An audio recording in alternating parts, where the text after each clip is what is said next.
Good morning India. अभी हिंदी पखवाड़ा चल रहा है और सबसे गर्व की बात है कि आज विश्व की सबसे अधिक बोले जाने वाली भाषा में हमारा तीसरा स्थान है और इस सम्मान के लिए सबसे ज़्यादा महत्वपूर्ण भूमिका हिंदी फिल्म वालों ने निभाया है और साथ साथ हिंदी के साहित्यकारों ने निभाया है। बड़ी गर्व के साथ कहना पड़ रहा है कि आज अमेरिका के हर यूनिवर्सिटी में हिंदी पढ़ाया जाता है, जापान के हर यूनिवर्सिटी में हिंदी पढ़ाया जाता है, रसिया में पढ़ाया जाता है। ये गर्व की बात है। आज हिंदी की डंका सिर्फ हिंदुस्तान में ही नहीं पूरे विश्व में बज रही है। और दूसरी बात, किसी भी डेवलप कंट्री के लिए जरूरी है अपनी मातृभाषा और शायद यही कारण है कि अगर हम अपनी मातृभाषा का सम्मान पार्लियामेंट में देते तो आज कहीं और होते।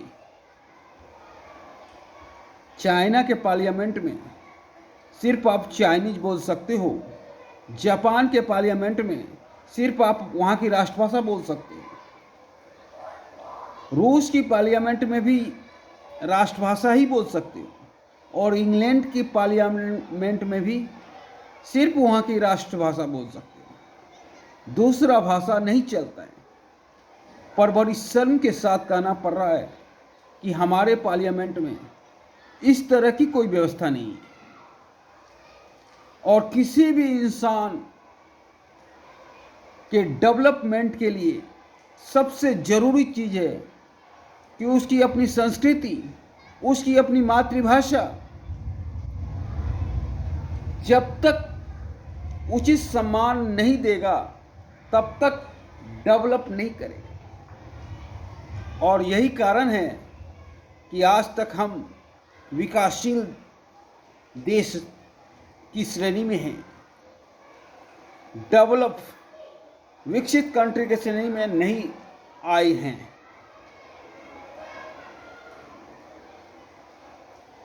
तो मैं कहना चाहूँगा कि अपने राजनेताओं से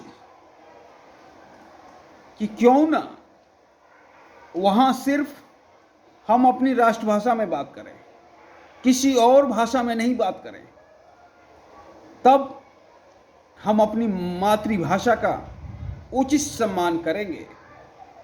मातृभाषा हमारी जननी है और जननी को उचित सम्मान मिलना ही चाहिए। हिंदी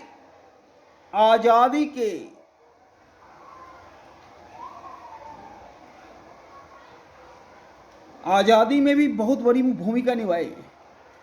अगर हिंदी ना होती तो शायद आज़ादी ना मिलती,